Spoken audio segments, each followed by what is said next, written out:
Hello दोस्तों। आज मैं आपको एक ऐसी कहानी बताऊंगा जो आपको आपके लक्ष्य की तरफ ले जाने पर मजबूर कर देंगी। कहानी का नाम है आखिरी प्रयास। आखिरी प्रयास एक समय की बात है। एक राज्य में एक प्रतापी राजा राज करता था।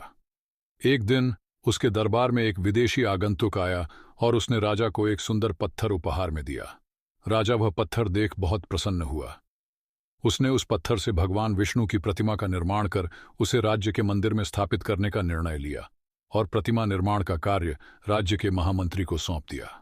महामंत्री गांव के सर्वश्रेष्ठ मूर्तिकार के पास गया और उसे वह पत्थर देते हुए बोला, महाराज, मंदिर में भगवान विष्णु की प्रतिमा स्थापित करना चाहते हैं।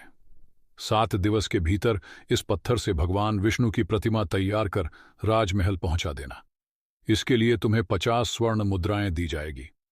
50 स्वर्ण मुद्राओं की बात सुनकर मूर्तिकार खुश हो गया और महामंत्री के जाने के उपरांत प्रतिमा का निर्माण कार्य प्रारंभ करने के उद्देश्य से अपने औजार निकाल लिए। अपने औजारों में से उसने एक हथौड़ा लिया और पत्थर तोड़ने के लिए उस पर हथौड़े से वार करने लगा, किंतु पत्थर जस का तस रहा। मूर्तिकार ने हथौड़े के कई वार पत्थर पर किए, किंतु पत्थर नहीं टूटा। 50 बार प्रयास करने के उपरांत मूर्तिकार ने अंतिम बार प्रयास करने के उद्देश्य से हथौड़ा उठाया, किंतु यह सोचकर हथौड़े पर प्रहार करने के पूर्व ही उसने हाथ खींच लिया कि जब 50 बार वार करने से पत्थर नहीं टूटा तो अब क्या टूटेगा। वह पत्थर लेकर वापस महामंत्री के पास गया और उसे यह कह वापस कर आया कि इस पत्थर को तोड़ना नामुमकिन है, इसलिए इससे भगवान विष्णु की प्रतिमा नहीं बन सकती। महामंत्री को राजा का आदेश हर स्थिति में पूर्ण करना था, इसलिए उसने भगवान विष्णु की प्रतिमा निर्मित करने का कार्य गांव के एक साधारण से मूर्तिकार को सौंप दिया। पत्थर लेकर मूर्तिकार ने महामंत्री के सामने ही उस पर हथौड़े से प्रहार किया और वह पत्थर एक बार में ही टूट गया। पत्थर टूटने के बाद मूर्तिकार प्रतिमा बनाने में जुट गया।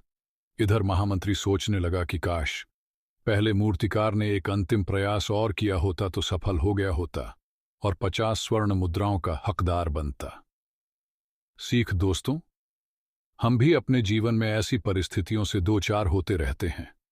कई बार किसी कार्य को करने के पूर्व या किसी समस्या के सामने आने पर उसका निराकरण करने के पूर्व ही हमारा आत्मविश्वास डगमगा जाता है और हम प्रयास किए बिना ही हार मान लेते हैं।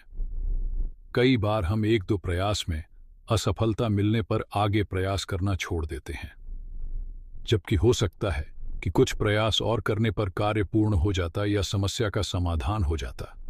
यदि जीवन में सफलता प्राप्त करनी है तो बार बार असफल होने पर भी तब तक प्रयास करना नहीं छोड़ना चाहिए जब तक सफलता नहीं मिल जाती। क्या पता जिस प्रयास को करने के पूर्व हम हाथ खींच ले वही हमारा अंतिम प्रयास हो और उसमें हमें कामयाबी प्राप्त हो जाए। तो आप सब मुझे अब कमेंट करके बताना कि आपको यह कहानी कैसी लगी। आशा करता हूं कि आप लोगों को पसंद आई होगी। जाते जाते चैनल को सब्सक्राइब करना ना भूलें।